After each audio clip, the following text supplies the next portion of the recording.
کا اس طرح کا व्यवहार करना मुझे लगता है कि बहुत गलत था। रोज आहत या हुआ और याद कर रहे हैं कि कुछ दिन आएंगे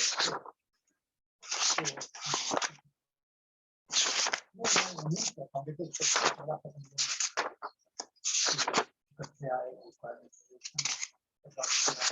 अभी भी वो लोग आपस में मिल रहे हैं, बातचीत कर रहे हैं, तो इसलिए ये अच्छा लग रहा है मतलब वो यूनाइटेड। और मुझे लगता है कि ये जो बच्चे हैं जो कि आम लोगों से का ताल्लुक है, उन मसलों पर उनको यूनाइटेड रहना चाहिए। अगर वो यूनाइटेड रहेंगे तो ज़्यादा ताकत उनके पास होगी। अगर बिखर जाएंगे तो कम हो जाएगी। और भारत सरकार पूरी तरह से लगी हुई थी जिस तरह जो भी मिलता है यहाँ पर उसका मजाक हुआ है, उसकी प्रश्न नहीं करने की कोशिश। इससे क्या था, काफी ये दिखता है इसको लेकर उनको फिक्र है, चिंता है। इसलिए मैं तो उनको यही एडवाइस करूँगा कि आप लोग देखिए और इन बच्चों पूरे जम्मू कश्मीर का बच्चा है उस पर यूनाइटेड रखते हाँ बिल्कुल मैं तो मानता हूँ कि जम्मू कश्मीर का जो दर्जा है उसको तुरंत बहाल किया के रूप में नंबर 1। नंबर 2, बिना जम्मू कश्मीर में हम डिलिमिटेशन क्यों कर रहे हैं, ताकि सब कुछ करते सबको दिखा रहे डिलिमिटेशन 2024-25 में जो है पूरे मुल्क में जम्मू कश्मीर में भी होगा। हमें तो कर नहीं तो मतलब इसलिए अभी डिलिमिटेशन का कोई मतलब नहीं है। पहले रिपोर्ट ग्रांट कीजिए, इसका चुनाव कराइए, यहाँ पर एक न्यू सरकार आए और तब उसके साथ आप उनके बातचीत करके आगे का रास्ता करिए। देखिए आज तो 370 के बारे में जम्मू कश्मीर में भी वो फॉलोड आउट था, फॉलो खाली हो गया था, इमोशनल है। 370 के साथ जम्मू कश्मीर के लोगों का इमोशनल दिखाई दे सकता है। तो उसको हमने डिस्टर्ब कर दिया। अब आप मैं तो इस बात को मानता हूँ कि 370 को किसी न किसी में वापिस आना चाहिए, क्योंकि जम्मू और कश्मीर की हुकूमत के साथ ही जम्मू और कश्मीर की आवाम के साथ भारत का एक समझदारी बनी 1945 तक। तो हम तो उसको 70 साल के बाद करने के लिए हम उसको नहीं मानते। तो इसलिए कल तो कोई भी सरकार आएगी वो किसी भी समझ कोई भी समझौता इसके बारे में कहेगा हम नहीं मानते, इस तरह विरोध नहीं करते। इसलिए हमको 370 को वापस लाना चाहिए। 370 की तरह वापस आए, 370 की तरह वापस आए, 370 स्पेशल प्रावधान होने क्या बने वो आगे बढ़। लेकिन जो स्पेशल जम्मू कश्मीर बात कर रहे थे और बात हो रही थी जम्मू कश्मीर के बाद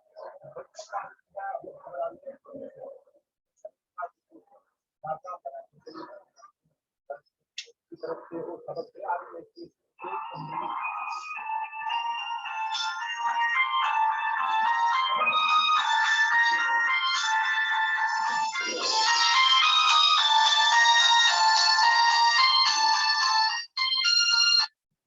हेलो हेलो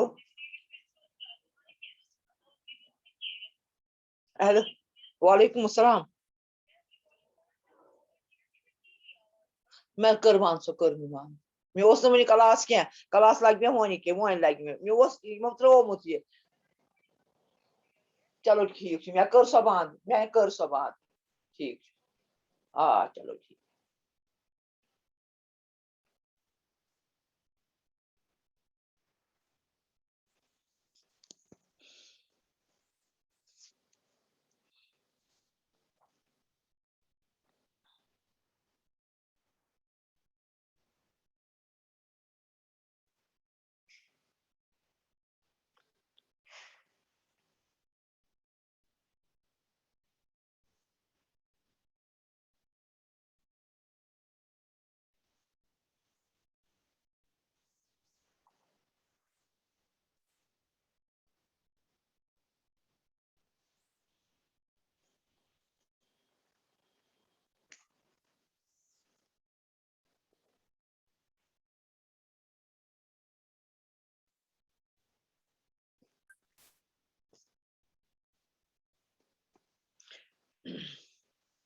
चलो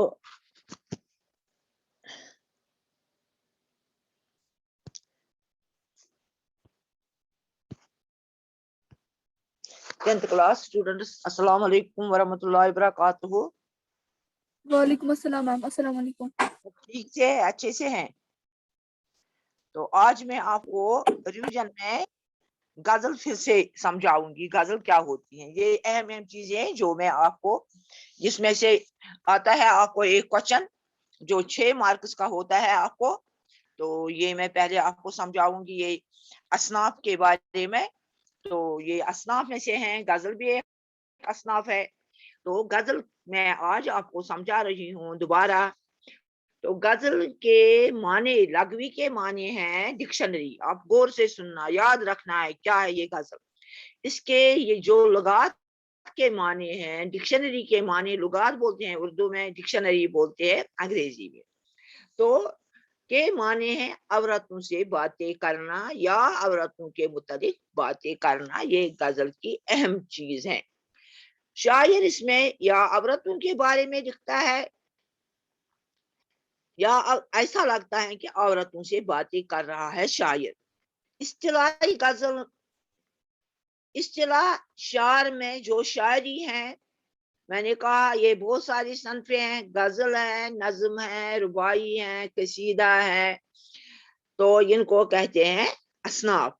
एक को कहते हैं सनफ, सनफी सखन बात। गजल उस सनफी सखन को कहते हैं।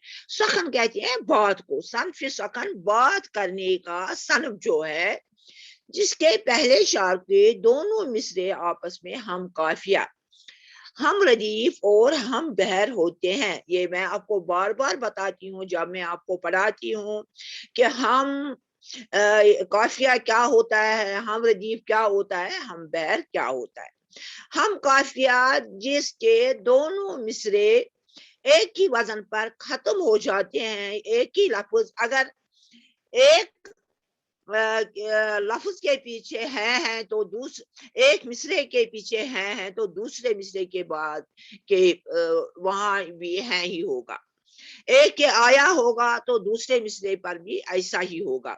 तो दोनों मिसरे के जो आखिरी अल्फाज होते हैं वो एक ही वजन पर, एक ही वजन पर होते हैं, उसको कहते हैं हम काफिया।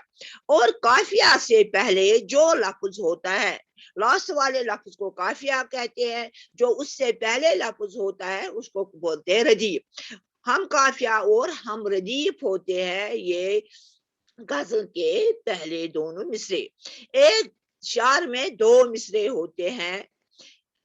एक शार दो मिसरों का बना हुआ होता है, एक मिसरा दो, दूसरा मिसरा। तो इसमें दो मिसरे होते हैं। तो जब अगर काफिया और रदीफ एक जैसा हो दोनों मिसरों का, तो उसको कहते हैं हम बहर। बहर कहते हैं किनारे को। बहर किसको कहते हैं? किनारे को कहते हैं। तो उसको हम बहर कहते हैं। और बाकी तमाम अशार जो होते हैं पहले ही शार के काफिये, रदीफ और वजन पर कहे जाते हैं।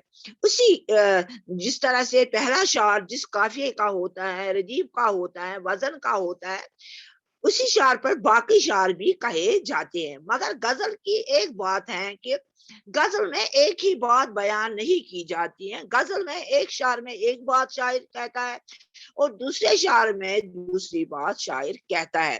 तो ये वो नज्म में होता है, नज्म एक ही मौजू पर लिखी जाती है। जो मानवी लिहाज से गजल का हर शार जो होता है वो मुकम्मल एक इकाई होती है। इकाई बोलते हैं जो एक ही लफ्ज होता है उसको बोलते हैं इकाई, उसी पर होता है। हर शार जो होता है, मैंने आपको पहले ही बताया, हर शार का माने इसमें जुदा गाना होता है, अलग अलग। इसके माने नहीं मिलते हैं कि शार के एक शार का एक माने निकलता है, दूसरे शार का दूसरा माने निकलता है। तो अगर कोई गजल एक ही मौजू पर कही जाए, जिसमें एक ही बात बयान की जाए, तो उसे गजल मुसलसल कहते हैं। अगर किसी गजल में कोई गजल एक ही मौजू पर कही जाए तो उससे गजल मुसलसल कहते हैं। गजल के पहले शार को मतला कहते हैं। اور اگر متنے کے بعد دوسرے شعر کے دونوں مصرے بھی آپس میں ہم کافی، اگر جو پہلا شعر ہوتا ہے جو دوسرا شعر اس کے بعد آتا ہے تو اس کے دونوں مصرے اگر ہم کافیہ ہوگے تو ہم ردیف ہوگے تو اس کو کہتے ہیں حسن مطلع۔ اگر پہلے شعر کے بعد دوسرا شعر بھی ہم ایک ہی اسی متنے کا ہوگا، اسی ردیف کا قافیے کا ہوتا ہے تو اس کو کہتے ہیں حسن مطلع۔ حسن کہتے ہیں خوبصورتی کو، مطلع کی خوبصورتی اس کو کہتے ہیں۔ تو اس طرح سے غزل کے پہلے شعر کو مطلع کہتے ہیں، اور جو غزل کا آخری شعر ہوتا ہے جس میں شاعر اپنا تخلص استعمال کرتا ہے۔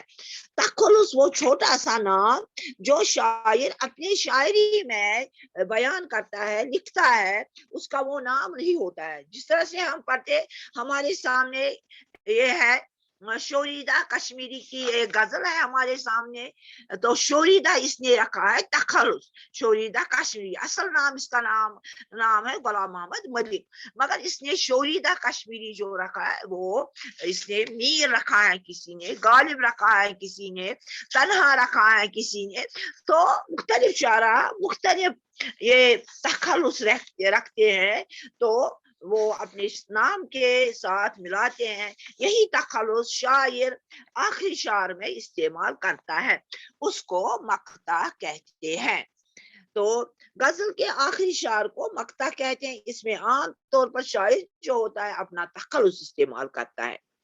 تو اس طرح سے یہ بولا جاتا ہے، کہا جاتا ہے کہ غزل کی ابتدا کیسے ہوئی؟ غزل کی ابتدا قصیدے سے ہوئی ہے۔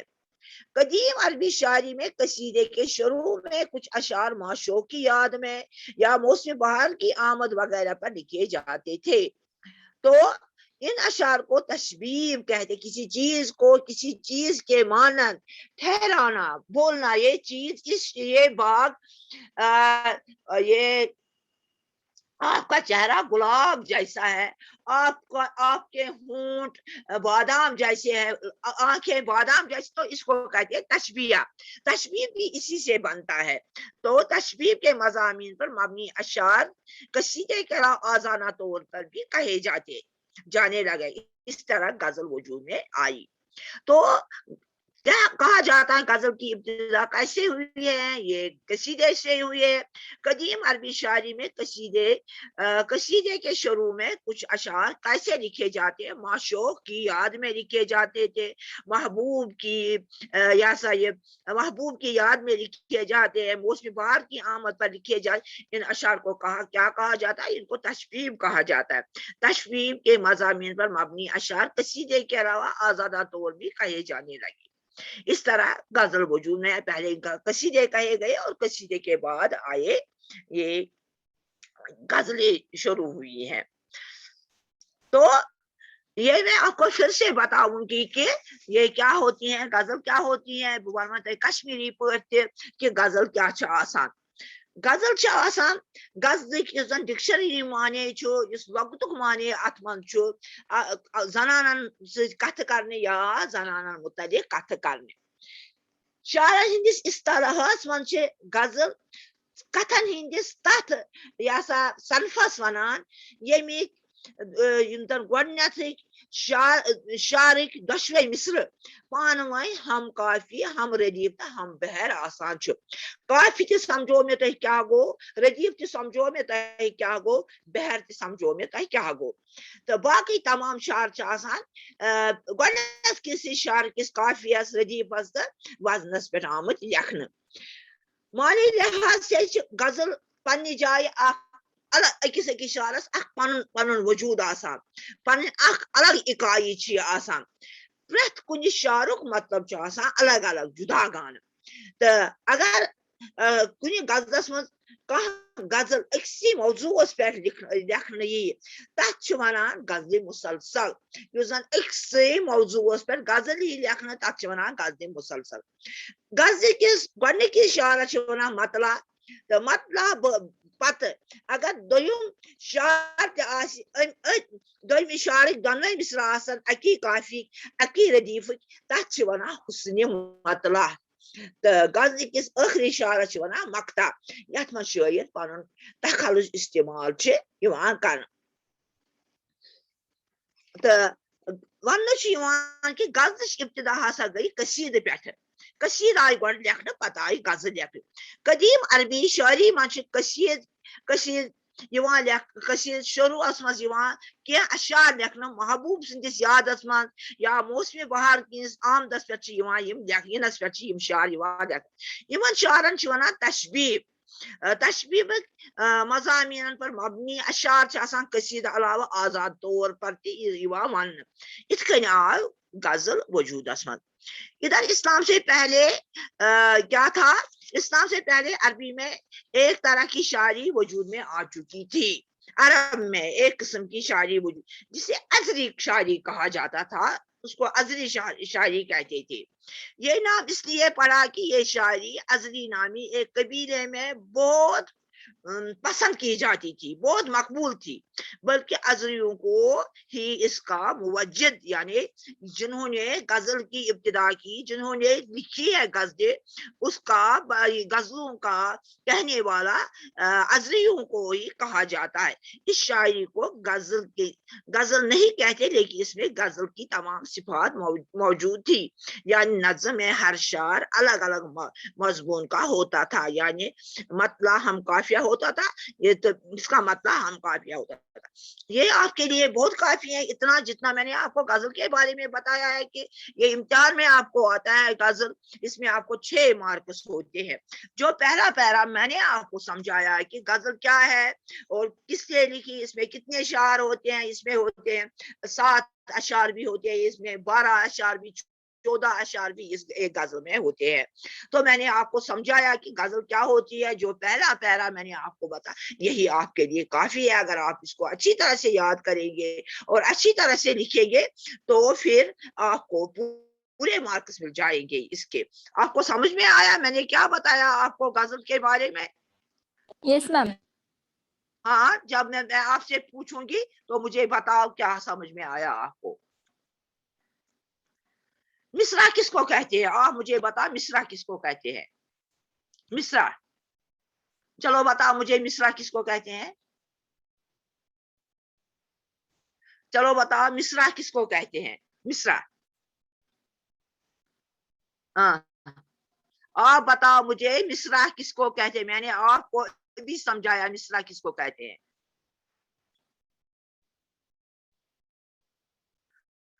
مصرع کس کو کہتے ہیں مصرع چلو بتاؤ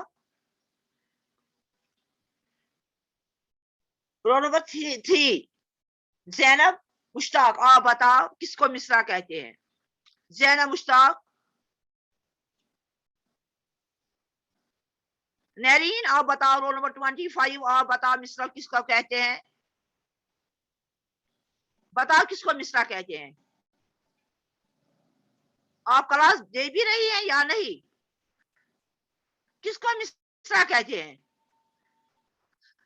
ایک غزل میں ایک غزل جو ہوتا ہے ایک شعر جو ہوتا ہے غزل کا اس میں 2 مصرے ہوتے ہیں 2 حصے جس طرح سے آپ اپنی کتاب نکالو کتاب میں آپ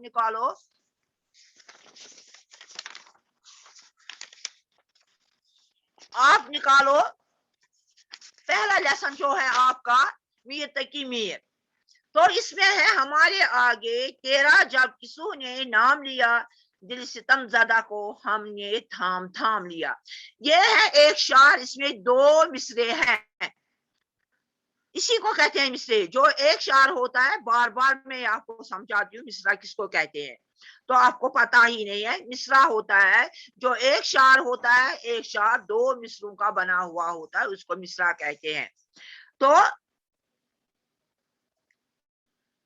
انم زہرا آپ بتاؤ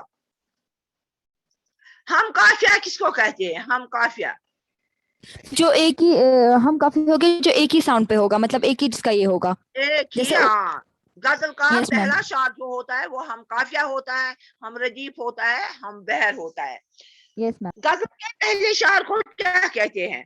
मतला। मतला। आखिरी शार को क्या कहते हैं? मक्ता। मक्ता में क्या होता है? शायर अपना तखल्लुस वहां पर अपना नाम इस्तेमाल करता है। बहुत खूब, बहुत खूब, आपने अच्छी तरह से समझ लिया है ये। तो अरीबा फारूक, आप मुझे बताओ, एक गजल के जो एक गजल होती है उसमें कितने अशार होते हैं? एक गजल में कितने अशार होते हैं?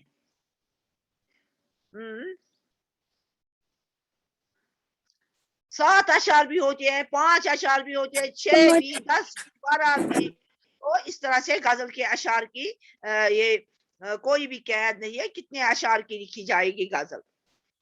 ज़ैना मुश्ताक, रोल नंबर 3, आप बताओ। ज़ैना मुश्ताक, अगर एक ही वजन पर कोई गजल लिखी जाए उसको क्या कहते हैं? क्या मैम? उसको क्या कहते हैं? हाँ, किस में? आप फिर से बोलिए क्वेश्चन। अगर एक ही वजन पर कोई गजल होगी तो एक ही बात अगर किसी गजल में बयान की जाएगी तो उसको क्या कहते हैं?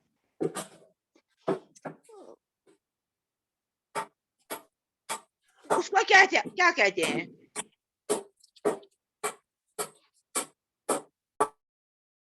उसको क्या कहते हैं? आप नहीं सुन रही थी, मैंने उर्दू में भी आपको समझाया, मैंने आपको कश्मीरी में भी समझाया। उसको गजल मुसलसल कहते हैं, उसको गजल मुसलसल कहते हैं। अगर दूसरा शार भी उसी वजन पर होगा, उसके काफिये रदीफ मिलते होंगे तो उसको क्या कहते हैं? उस शार को क्या, उसको क्या कहते हैं? बताओ, शाबाश, बताओ। उसको कहते हैं हुस्न मतला या ज़ेब मतला। ये क्या आप याद नहीं रखते हैं मैंने क्या बताया है आपको?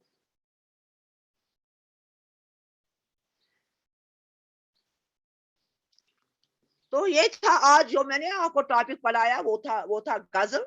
तो कल मैं आपको इसी तरह से यहाँ से पढ़ाऊंगी, नसर से कुछ पढ़ाऊंगी। तो ये नोट्स वगैरह मैं आपको रिविजन कराऊंगी कि नोट्स में आपको एक नोट में आपको होते हैं 6 मार्क्स। आपको नसर पोर्शन से आता है असना पर नोट्स और आते हैं मुस्तनफ़ों पर नोट्स। गजल पोर्शन से आते हैं आपको इसमें भी असना पर आते हैं नोट्स और आते हैं ये शुरा जो होते हैं उन पर भी नोटिस आते हैं। उसमें भी आपको दो नोटिस लिखने होते हैं, जिसके लिए आपको उसमें से 12 मार्क्स होते हैं, इसमें से 12 मार्क्स। अगर आपको नोट अच्छी तरह से याद हो गए तो आपको 24 मार्क्स ये आप आसानी से कर पाएंगे। ये जरूरी आपको सब कुछ याद होना चाहिए। आज के लिए बस इतना ही। तो कल इंशाअल्लाह फिर मैं आपसे मिलूंगी। कल मैं आपको ये पढ़ाऊंगी नावल के बारे में मैं आपको कल समझाऊंगी। डिप्टी नजीर अहमद यहाँ मिजाजदार लुट गई जो लेसन है पेज नंबर 25 पर है। कल मैं वही आपको नावल में आपको फिर से समझाऊंगी नावल क्या होती है। तो आज के लिए बस इतना ही। वस्सलाम रहमतुल्लाहि व बरकातहू। इसको आप लिखेंगी अपनी कॉपियों पर और याद रखेंगी।